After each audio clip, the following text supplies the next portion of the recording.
Hi, this is Lori, and this is my homework for Paul McWhorter's Pico W course, lessons 36 and 37. In this lesson, Paul asked us to use a potentiometer to control a servo. And as we turn the potentiometer, we will move the horn of the servo in the appropriate direction. I just thought I'd show the circuit I'm going to use for my homework.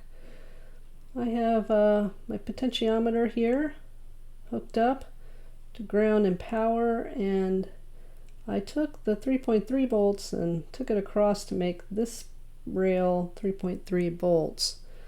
So I'm also powering the NeoPixel ring over there. But the servo comes underneath here, and it's getting 5 volts on this side. So this rail on my breadboard is a 5-volt rail powering the servo. Everything, pretty simple setup there. And I'm going to use the NeoPixel ring because I just think they're so much fun. So we'll go from 0 to 180 degrees. Now it turns out that the pixel here at 0 is pixel number 12. And the pixel over here at 180 degrees is pixel number 0. So when I do my math, that'll end up being a negative slope for the equation to figure out which pixel to light. As I move the servo, it'll light the pixel that goes with that spot. Here's the math that we need to do to set up the equation. Now I chose to take the potentiometer value and connect it to duty cycle instead of building in the shift to the 16-bit number that we'll need for the duty function. And I wanted to do that so that I could make min duty cycle and max duty cycle and min pot and max pot values that I could adapt in my program. So you'll see that in the code.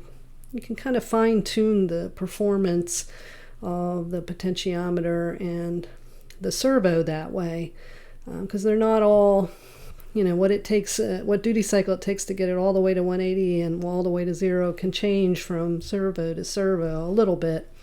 And I wanted to make that like an adaptable thing. So I decided to do it more in variables, I guess.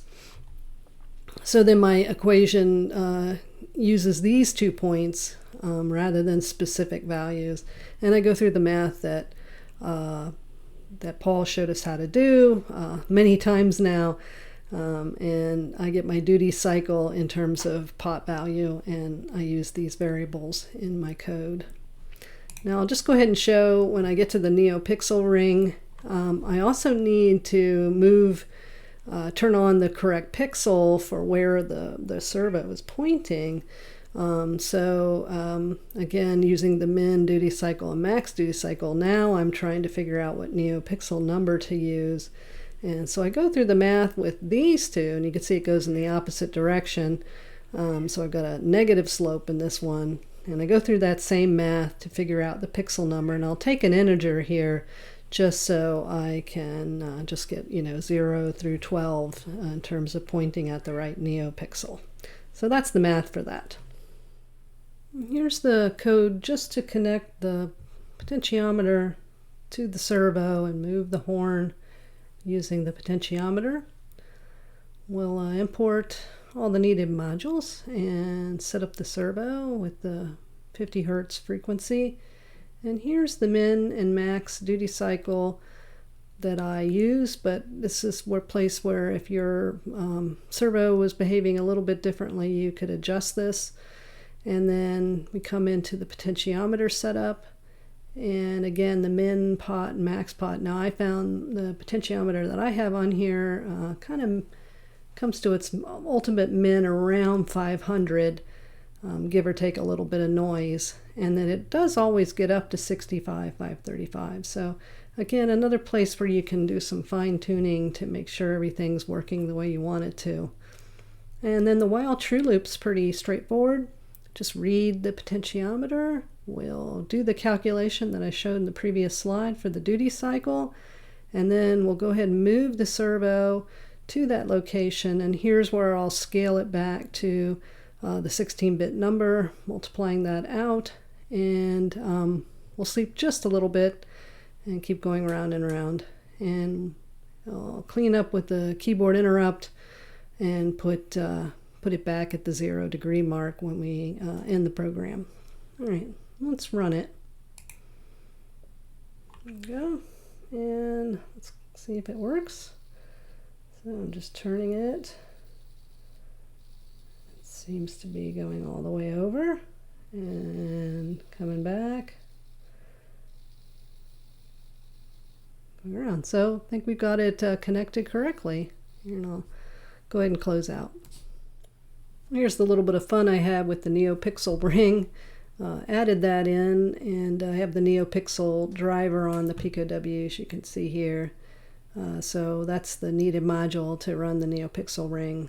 And you can see we're going to set up the servo and the potentiometer exactly the same. But now we need to set up the NeoPixel ring and tell it how many pixels there are on the ring, and create the object and set the brightness for that. Then the while true loop's pretty similar. So you can see we'll do all the same calculations we did before for the duty cycle and putting the servo at the right place. And then quickly we just need to get the NeoPixel that we need to light for where the horn is pointed at that time by doing the math that I showed also in the previous slides. Get the integer, which will give us a pixel number to address. We'll clear out the ring so that it's all black. Then we'll show that particular pixel, and you can pick any color you want. I picked green because it seems to film pretty well, but you can have fun with the different colors. And so I started thinking about this. You could do a lot of neat things with colors and how having them move around the ring using using the connection to the potentiometer. And go ahead and show that on the ring. And I slowed it down just a tad. And then in this keyboard interrupt, we'll move the servo back to 0 degrees, but we'll also clear out the ring as well. All right, so let's have some fun and run this one. All right, so we can see we're at 0, and that's where our potentiometer is pointed.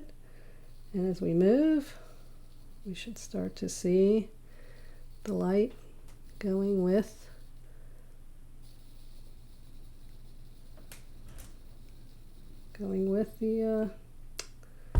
the horn. Well, that was a lot of fun, and I'll keep looking for ways to use the NeoPixel ring in my homework, I guess. Maybe that'll be one of my things for the rest of the course, figure out how to include it in every possible homework. Well, anyways, that's my homework, and I want to thank Paul for the great lessons, and thank you for watching.